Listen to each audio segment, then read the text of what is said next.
This blood is from the pool underneath the dead body. This wooden handle is plain and solid.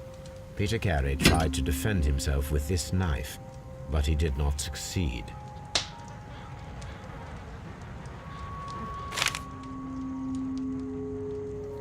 JHN are probably the initials of the owner of this notebook.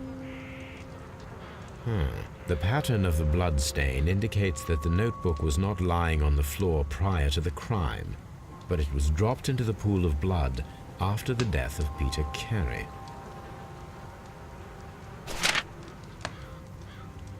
These abbreviations mean something, but what?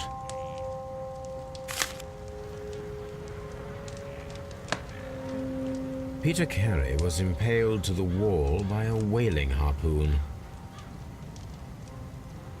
The weapon fully penetrated the body. The force of the blow was immense. This man is in his 50s, yet he still looks quite strong. Peter Carey was fully dressed. He was not caught by surprise. It is possible that he knew his murderer.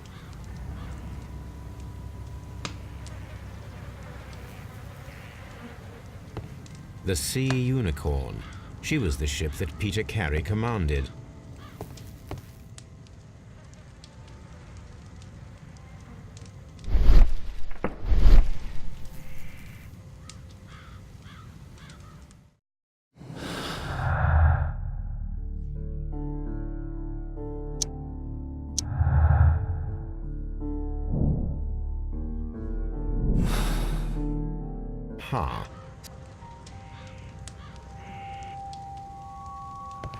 The murder weapon was probably taken from this rack. The ship's logs of the Sea Unicorn for the years 1878 to 1884. Peter Carey was her captain.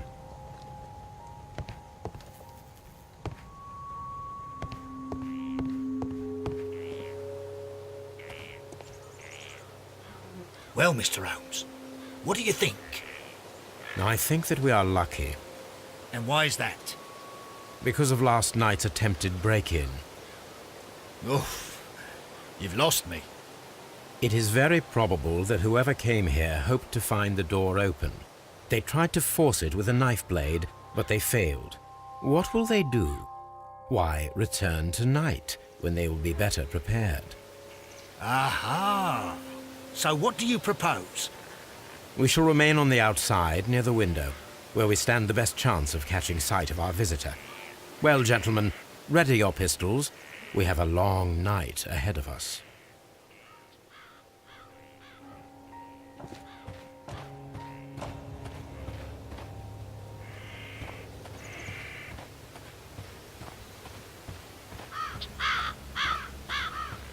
This looks like the perfect hiding place.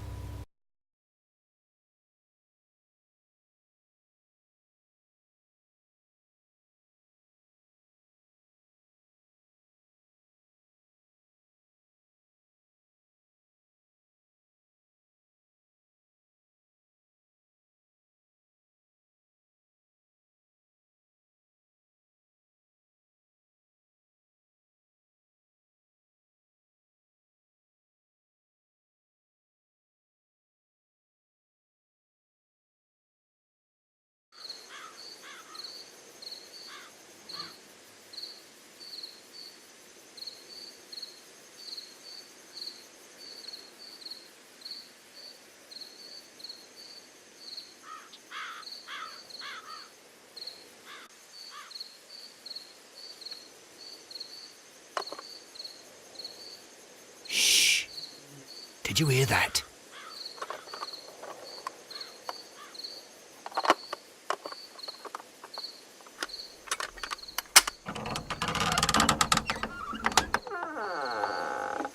There's someone there. I'm gonna collar him. I'll be right behind you. Police! Hold it right there.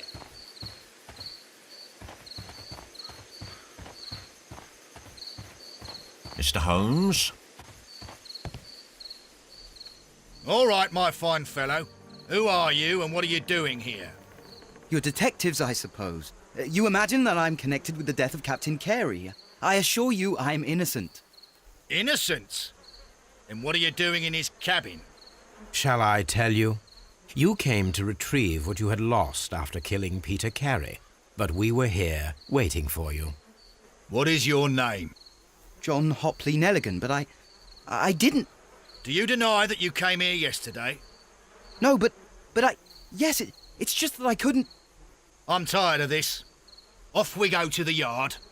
Tomorrow, I'll see that you're put in front of the judge. What? But you can't! I'm not... It's a terrible mistake! Enough! You can explain all of that to the judge. You're coming with me to the yard. But... In light of recent events, it seems evident that your coming here was unnecessary. All the same, I'm very grateful to you, Mr. Holmes. You are welcome, Inspector, but please don't be too hard on our young fellow. I would like to question him tomorrow morning.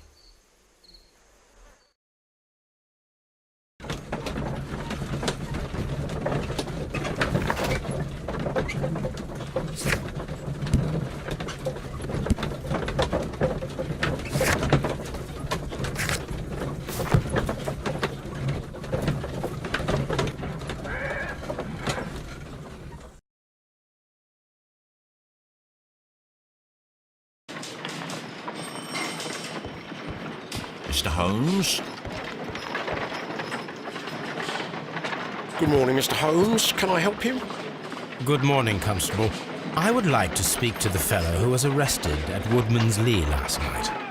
Ah, the young man. He's waiting in the interrogation room. You can go straight through. His belongings are held in the evidence room. Thank you.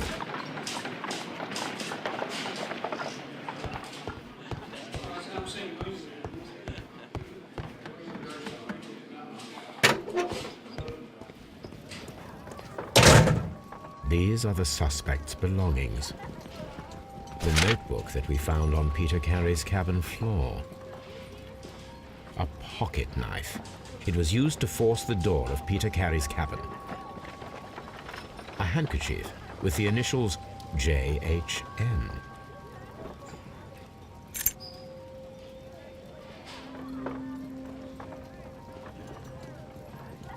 From R. Dawson. To my friend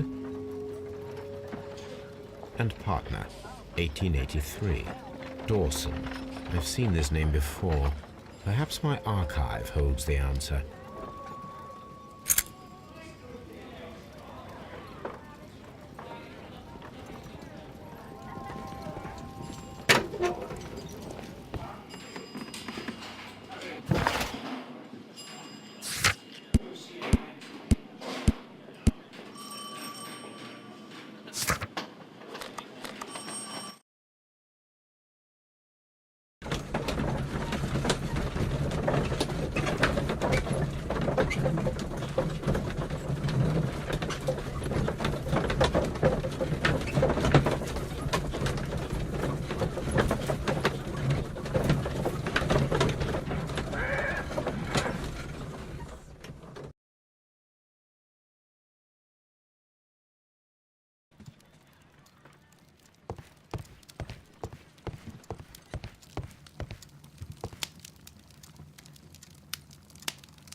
Here it is.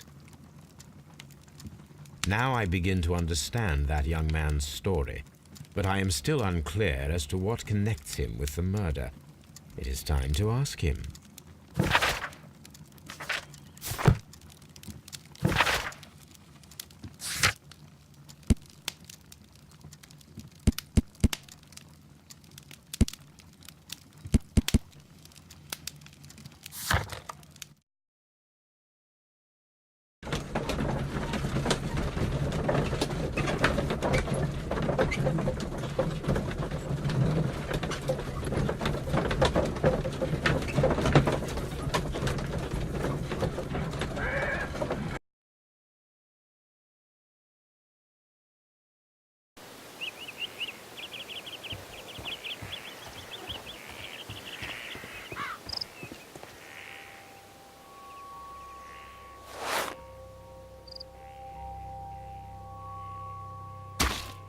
These boots don't match the footprints.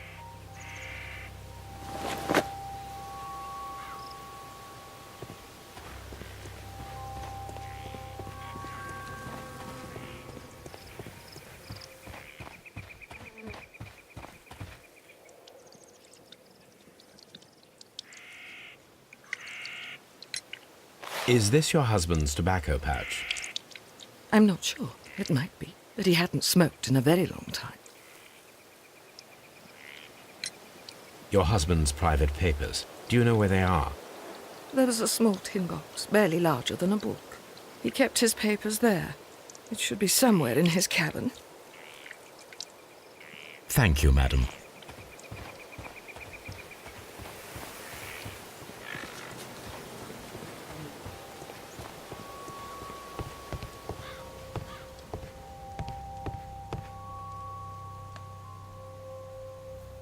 Dundee. Hammerfest. It's a whaling map.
The police seized this valuable ring from you. Whose is it? I didn't steal it from anyone. It has always belonged to me.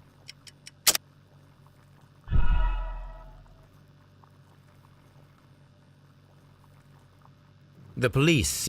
I didn't steal it from anyone. It has always belonged to me.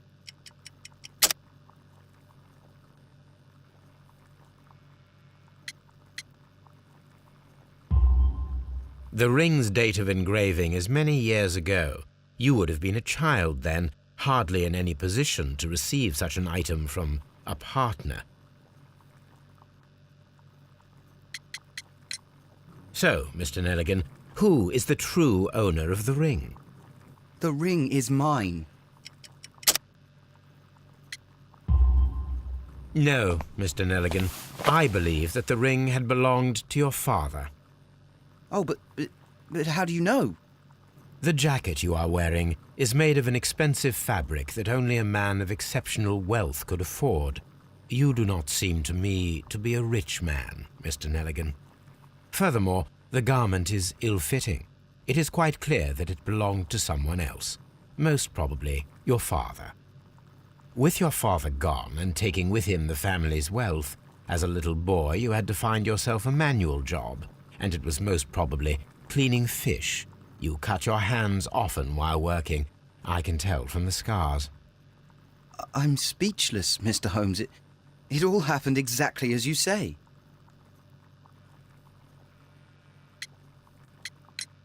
I have heard the story of Dawson and Nelligan, the West Country bankers.